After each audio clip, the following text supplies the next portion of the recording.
Boa noite, irmãos. Que a graça e a paz do nosso Senhor Jesus Cristo esteja com todos vocês que estão aqui presencialmente e com você que está nos assistindo aí pelas redes sociais, pelo YouTube, pelas mídias.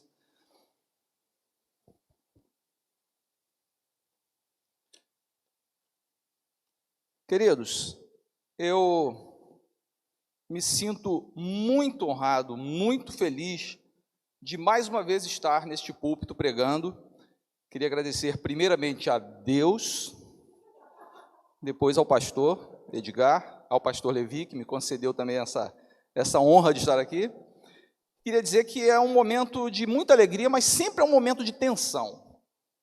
Eu acho que a partir do momento que o pregador se acostuma demais a pregar e não tem mais aquele pequeno pânico, alguma coisa está errada com ele. Eu acho que tem que ter um temor para chegar aqui à frente da igreja. E Deus tem me concedido esse pequeno pânico, que é muito bom. É uma delícia, na verdade, poder ser útil ao Senhor na sua palavra, na pregação. Eu queria compartilhar com os irmãos hoje, são três textos, a pregação de hoje vai ser dividida em 3 blocos, para tentarmos responder a seguinte pergunta: afinal, o que Deus quer de mim? Afinal de contas, o que Deus quer de mim? Por que eu pensei em dividir em 3 blocos? Para que essa resposta seja dada a 3 categorias diferentes de pessoas. Vou tentar ser bem didático. Minhas pregações, alguém já me disse uma vez que parecem mais uma aula. Eu sou professor, eu não sou pastor, então eu acabo trazendo assim uma cara de aula para a pregação. Eu não tenho culpa disso, me desculpe, eu só sei fazer assim. Então eu vou tentar ser bem didático. 3 categorias de pessoas. Eu vou tentar responder aqui o que Deus quer de mim para aquele que ainda não é crente, para aquele que é novo no Evangelho, aquele que é crente há pouco tempo, e também para aquele que é o crente antigo, né? O crente cascudo, aquele crente que já leu a Bíblia 7 vezes, aquele crente que sabe os livros da Bíblia de trás para frente, né? Então, vamos tentar fazer isso, mas antes de tudo, vamos mais uma vez orar. Tudo bem? Senhor nosso Deus, nosso Pai, louvado e engrandecido seja o nome do Senhor.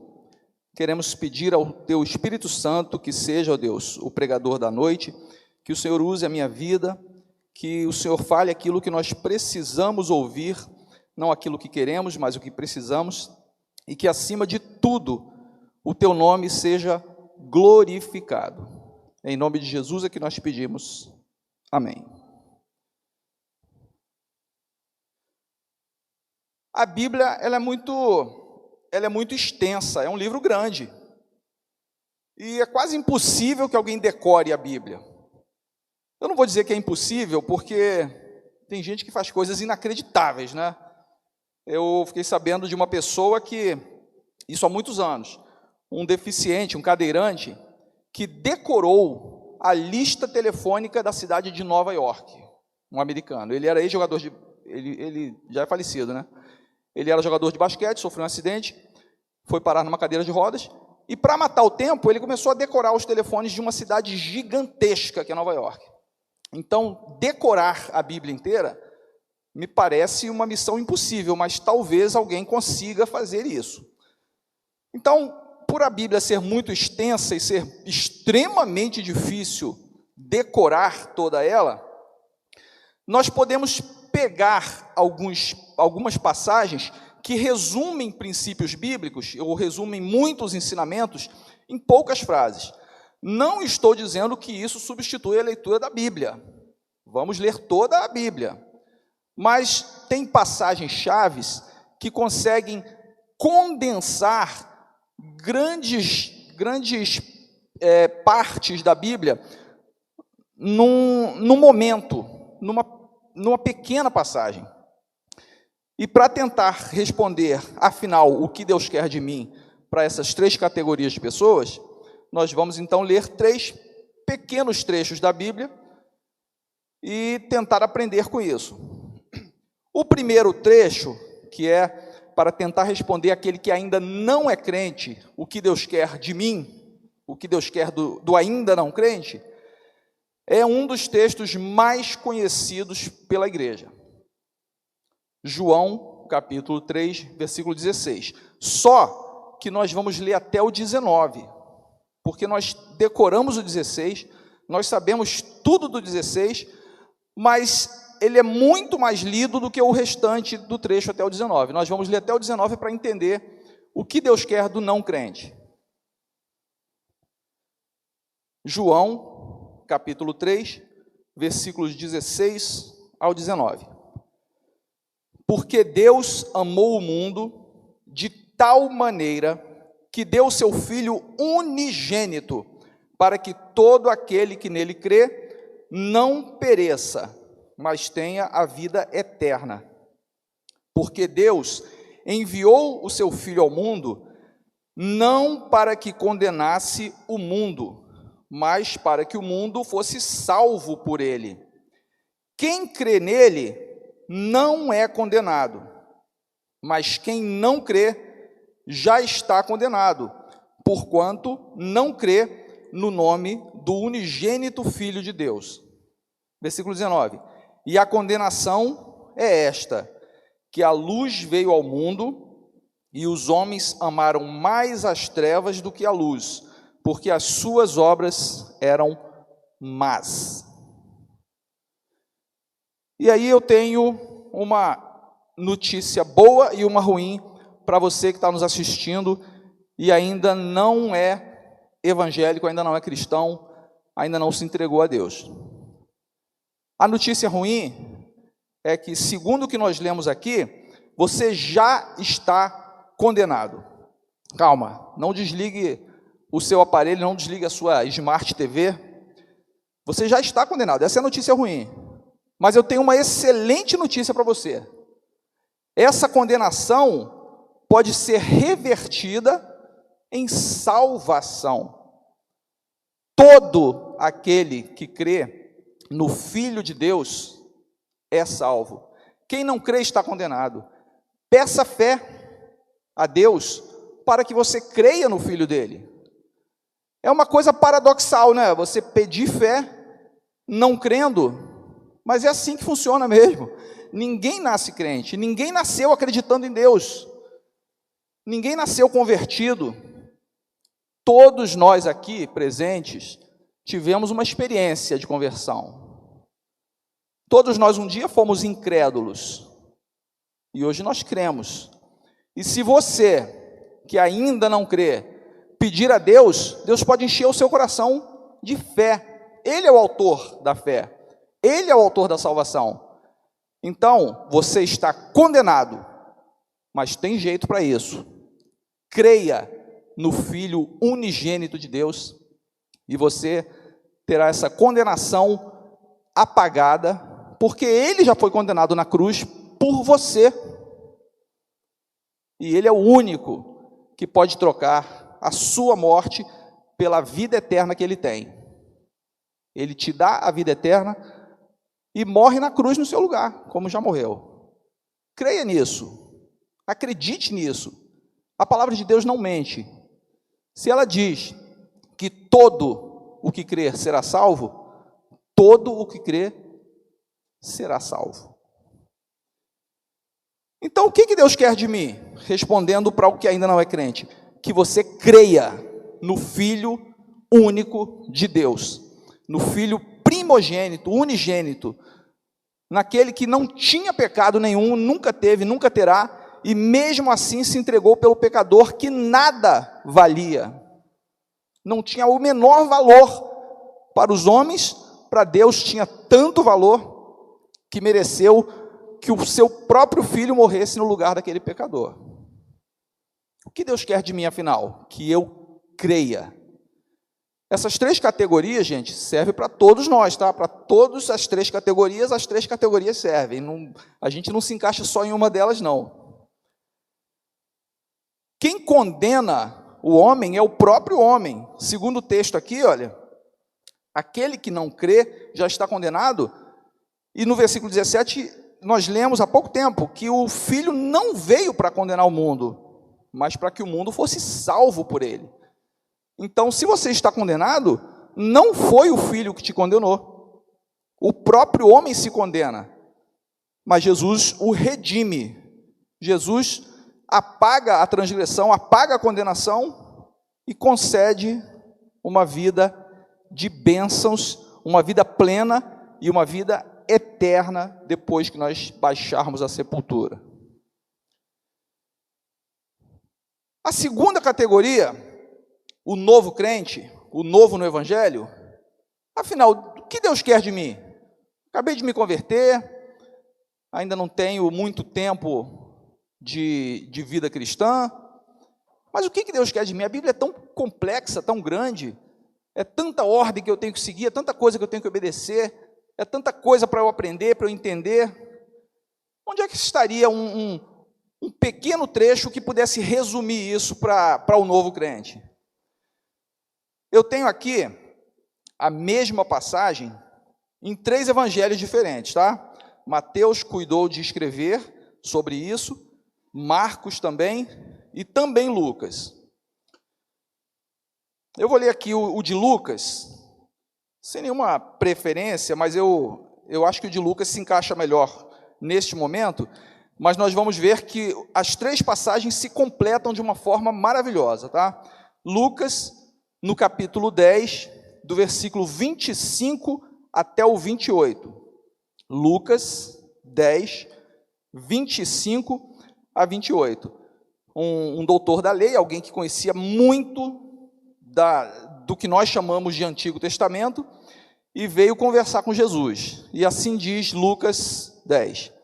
E eis que se levantou um certo doutor da lei, tentando-o e dizendo: Mestre, que farei para herdar a vida eterna? E ele lhe disse: que está escrito na lei? Como lês? E respondendo ele, disse: amarás ao Senhor teu Deus de todo o teu coração, e de toda a tua alma, e de todas as tuas forças, e de todo o teu entendimento, e ao teu próximo como a ti mesmo. E disse-lhe: respondeste bem, faze isto e viverás. Nas passagens paralelas de Mateus e de Marcos, o final muda um pouquinho, o conteúdo é praticamente o mesmo, né? Cada escritor teve liberdade para escrever no seu estilo, mas em Mateus, Jesus é que dá essa resposta. Ele fala: amarás o Senhor teu Deus de todo o teu coração, alma e pensamento, e no final ele diz assim, e amarás o teu próximo como a ti mesmo, e no final ele diz assim: destes 2 mandamentos dependem toda a lei e os profetas. Então Jesus já avisa que é um resumo. Olha, se você amar a Deus com todo o teu coração, toda a tua alma, todas as tuas forças e o teu entendimento, e se você amar o próximo como você ama você mesmo, você está cumprindo toda a lei, e você está cumprindo tudo que os profetas ensinaram. Fácil, simples de se entender, simples de se decorar, talvez não tão simples de se praticar, mas já sabemos o que fazer. Então, se você é novo no Evangelho, se você acabou de se converter, se você tem poucos meses, pouquíssimos anos talvez de igreja, ame ao Senhor de uma maneira como você nunca amou nada nem ninguém, com todo o teu coração tem que ser só de Deus, toda a tua alma, todas as tuas forças. Isso é muito forte, gente, é muito profundo. Todo o teu entendimento, o seu pensamento tem que ser voltado para Deus. E você tem que amar o próximo como se ele fosse você mesmo. Fazendo isso, pode ter certeza que você está cumprindo todas as ordenanças, todos os mandamentos, tudo o que Deus quer para a sua vida. Então, crente novo cristão, Afinal, o que Deus quer de mim? Que você ame de uma maneira ilimitada ao Senhor, e que você ame o seu próximo, ame o seu semelhante, ame o que está perto de você, de uma maneira que você só conseguiria amar a você mesmo. Trate ele como você gosta de ser tratado. E tudo que você está fazendo de maneira correta. Amar a Deus de todo o coração, toda a alma, todas as forças e entendimento, faz com que você não peque contra Deus. Você não vai blasfemar, você não vai reclamar de Deus, você não vai desobedecer. E amar o próximo como você se ama, você vai cumprir todos aqueles mandamentos que têm a ver com o semelhante. Você não vai matar, você não vai adulterar, você não vai roubar, você não vai enganar, você não vai maldizer uma pessoa, porque você a ama. Então, ame ao Senhor, ame o seu semelhante, e você vai ver como Deus vai te recompensar por isso. Não que você esteja esperando uma recompensa, mas a sua vida vai mudar quando você colocar isso em prática. Nós aprendemos, nós lemos, nós decoramos, nós sabemos, mas talvez a gente não tenha praticado da forma como Deus quer que façamos. A terceira categoria de pessoas e o terceiro momento aqui que eu queria trazer para vocês é para o crente que já tem mais tempo no Evangelho, não que não sirva para os outros, por favor. Todas as passagens servem para todas as pessoas, tá? Mas é uma passagem que se encontra no livro de Miqueias, lá no capítulo 6. Miqueias, capítulo 6. O versículo que eu queria destacar é o 8, mas vamos ler do versículo 1 até o 8. Não é um trecho muito grande não, tá?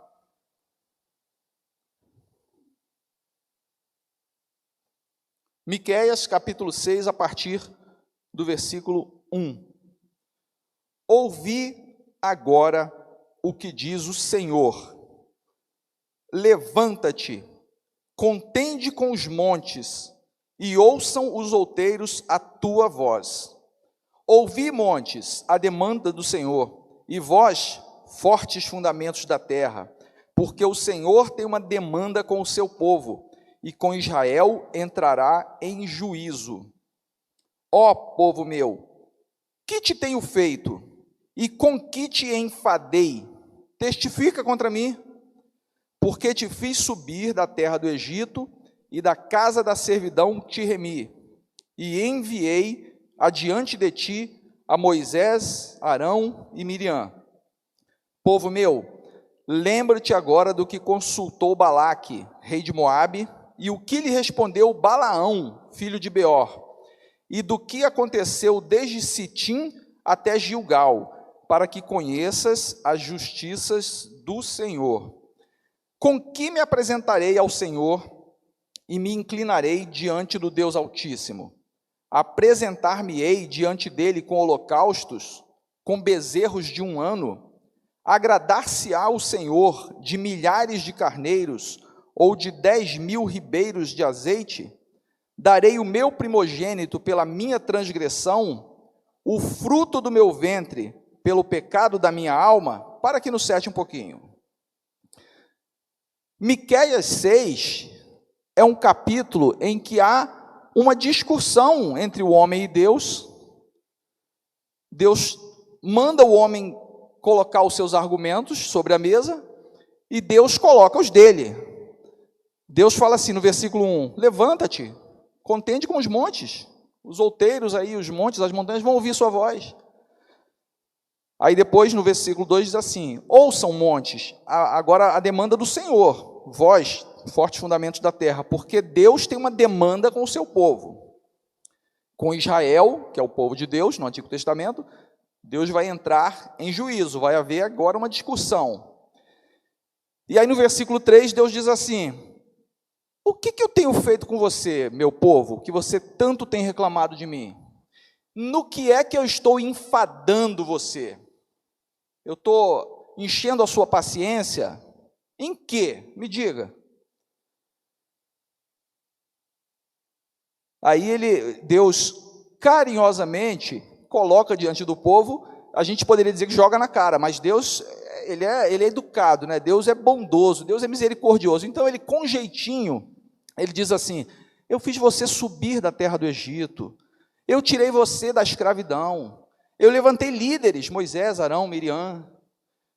Quando Balaque alugou um profeta para maldizer vocês, amaldiçoar vocês, vocês lembram o que eu fiz? Eu transformei aquela maldição de Balaão em uma bênção para vocês. Balaão não conseguia falar mal do meu povo. E aí Deus pergunta assim: como é que vocês podem me agradar? Vocês podem me agradar com holocaustos, com bezerros, com riachos e mais riachos de azeite? Vocês vão dar o filho de vocês em holocausto a mim? O versículo 8 tem a resposta do que Deus quer. Leiam comigo Miqueias 6:8. Ele te declarou, ó homem, o que é bom e o que é que o Senhor pede de ti, senão que pratiques a justiça e ames a benignidade e andes humildemente com o teu Deus. O versículo 8, ele é um resumo sensacional de muitas e muitas coisas que você lê ali no Antigo Testamento, que Deus exigia do povo. Deus fala: olha, faça essas 3 coisas, 3 coisinhas. Crente de mais tempo, crente que já sabe o que fazer, mas talvez não tenha feito da maneira adequada, Deus nos declara o que é bom, e o que é que Ele requer, o que é que Ele exige. Ali está o que Ele pede de nós, né? Mas Ele é soberano, Ele é majestoso, Ele é o rei. O pedido do rei é uma ordem: que pratiques a justiça, que ames a benignidade, ou a misericórdia em algumas versões, e que andes humildemente com o Senhor, com o seu Deus. Afinal, o que Deus quer de mim? Que eu faça essas 3 coisas, eu que já tenho 25 anos de evangelho? O que é praticar a justiça? É só ser honesto? Não, é muito mais do que isso. Praticar a justiça é cumprir a palavra que eu dou. Se eu prometi que eu vou fazer, eu tenho que fazer. Se eu tenho a dívida, eu tenho que pagar a dívida. Se eu falei, eu vou estar lá tal dia, eu tenho que estar lá tal dia. Praticar a justiça é muito mais do que simplesmente ser honesto. É ser honesto no pouco também. Aqueles 5 centavos que você recebeu ao mais de troco, devolva. É uma besteira, não vai fazer falta para ninguém. Mas há um Deus nos céus que está vendo isso. E Ele vai falar: esse meu servo é fiel. Esse aí pratica a justiça. Ser praticante da justiça é você ser um exemplo, mesmo que você esteja sozinho. Todo mundo está fazendo errado. Você não. Você vai fazer certo. Ah, mas todo mundo ao meu redor faz errado. Mas eu não sou todo mundo.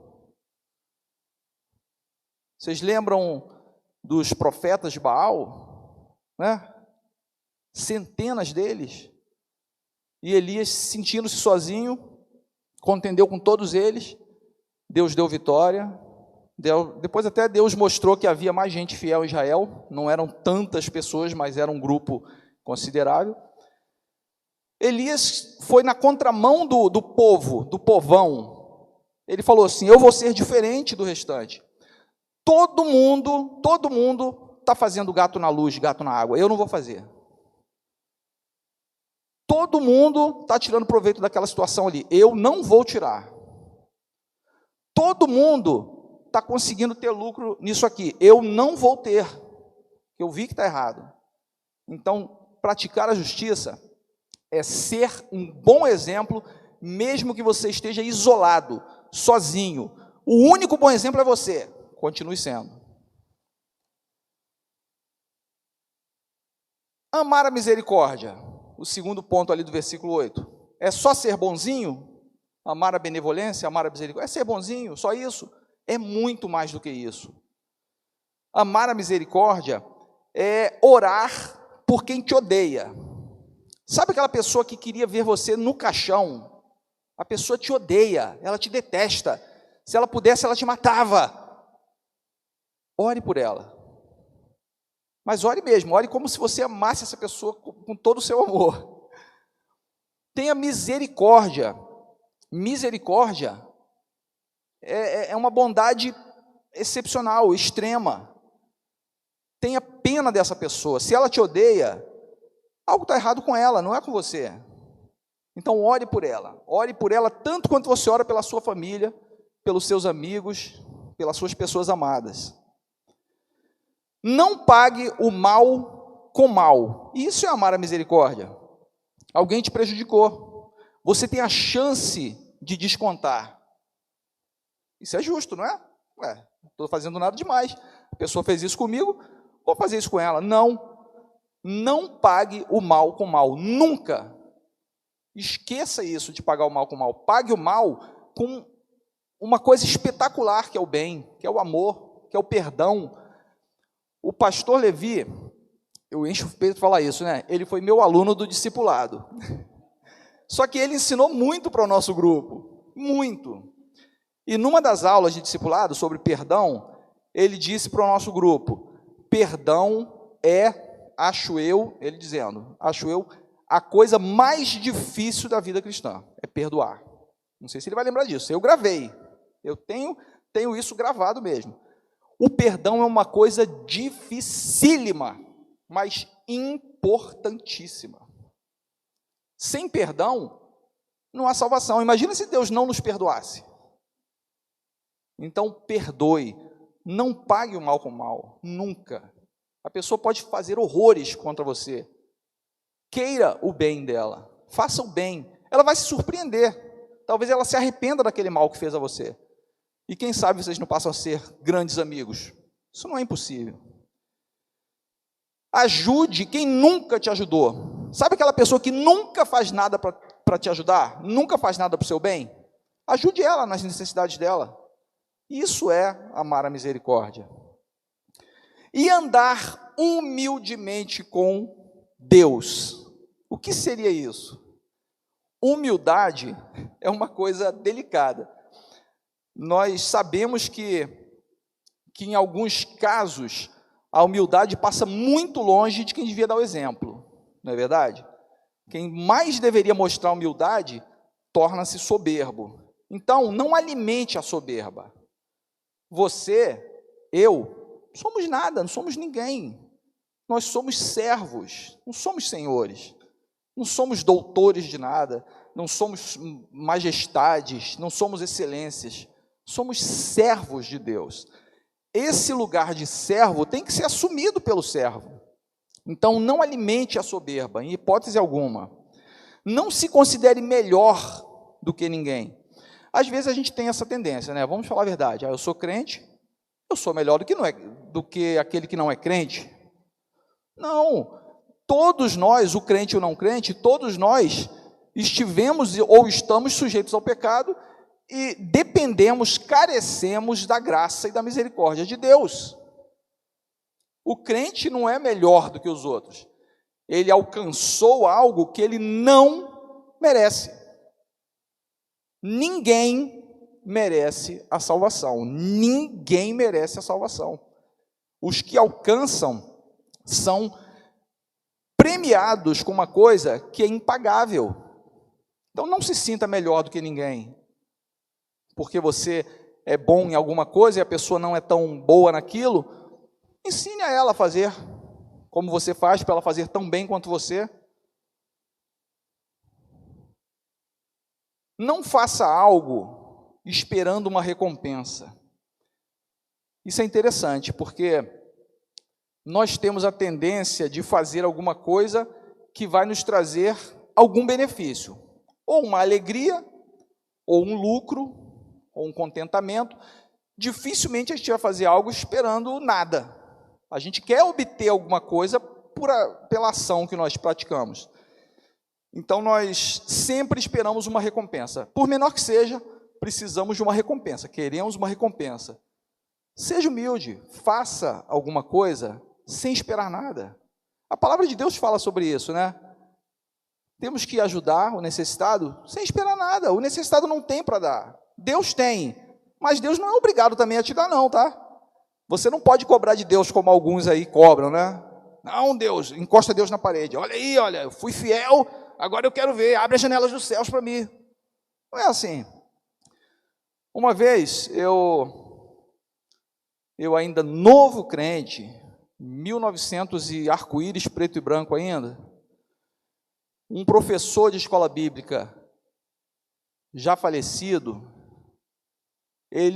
o irmão Lins, alguns lembram dele aqui, irmão Lins, era um irmão que tinha muita dificuldade na leitura, ele levava a aula assim, ele abria a revista, e ele tinha muita dificuldade em ler o que estava ali. E eu ficava pensando como aluno, como é que ele conseguiu ser professor? Porque ele tinha uma fé, ele transmitia com a vida dele ali, com aquilo que ele falava, ele transmitia uma vida que depois de um tempo você entendia. Eu agora sei por que ele é professor. E uma vez ele deu uma aula que eu não esqueço. Ele falou assim: Deus merece glória. Se Deus falasse para você, eu não vou te salvar, eu quero que você me sirva, eu quero que você me ame, eu quero que você faça tudo que eu estou mandando, que você siga tudo que está na Bíblia, mas eu vou te mandar para o inferno mesmo assim. Você continuaria servindo a esse Deus, amando e servindo a Deus? Aquilo deixou a turma meio... porque a gente espera recompensas. E ele mostrou que Deus merece ser adorado, ainda que ele não dê nada para a gente. Se ele nos lançar no tormento, ele está sendo simplesmente justo. Só que, graças a ele é bom, ele não é só justo. Então ele nos salva, tá? Isso não vai acontecer, fiquem tranquilos. Esse exemplo que o irmão Lins trouxe, essa questão para a gente pensar, Deus é fiel e Ele não faria isso, eu tenho absoluta certeza.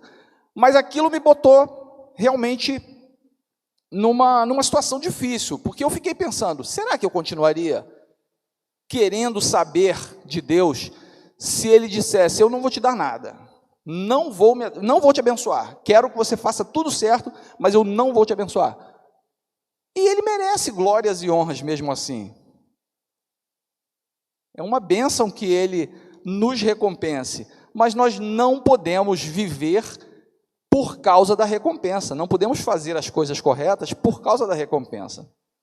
Sejamos servos que não esperam a recompensa, e o Senhor dará a recompensa, tá? Fiquem tranquilos quanto a isso, mas que não seja o foco, não seja o primeiro pensamento receber a bênção virá, mas pense primeiro em ser fiel, em andar humildemente com Deus, e as coisas serão bem diferentes do que são quando nós não fazemos isso, quando nós não andamos com essa humildade toda. Quem precisa ver você e abençoar você, está vendo, então não aguarde recompensa também do seu semelhante, do seu vizinho. Faça o certo, faça o bem, ame, perdoe, e a vida plena que Deus tem para nós, que não é só lá na glória, já é aqui, ela vai começar a se desenhar diante dos nossos olhos. A vida plena, a vida próspera, é para essa terra também. Não vamos esperar só uma vida eterna só depois da morte, não. A vida eterna começa na conversão. Jesus fala em João que aquele que crê nele passou para a vida eterna. Começou a vida eterna na conversão. Depois há um momento que materialmente nós chamamos de morte, o corpo, a carne vai para o beleléu, né? Mostrando a minha idade aqui, beleléu nenhum jovem sabe o que é. E o espírito volta para Deus e a alma é salva. Mas a vida plena nós podemos e devemos experimentar aqui. Como? Fazendo o que Deus espera de nós. Fazendo o que Deus espera de nós. Vamos orar mais uma vez? Senhor Deus, Deus Criador dos céus e da terra, mais uma vez queremos declarar que não há outro Deus além do Senhor. Queremos honrar o Teu nome, queremos Te glorificar, Pai. Queremos agradecer ao Senhor pela palavra maravilhosa que o Senhor nos forneceu, que o Senhor tem colocado diante de nós. Nós temos acesso a essa palavra. Queremos pedir ao Senhor que nos ensine a colocarmos em prática o que havemos aprendido, Pai. Nós sabemos, ó Deus, que os beneficiados seremos nós mesmos, mas que não façamos isso pelas recompensas, mas que façamos isso porque o Senhor merece que façamos o melhor. Seja, Pai, o nosso Deus todos os dias, fica conosco, continua dando-nos direção, continua nos ensinando, e muito obrigado, Deus, pela salvação que o Senhor nos proporcionou através da morte do Teu Filho. Te agradecemos em nome dEle, do Senhor Jesus. Amém.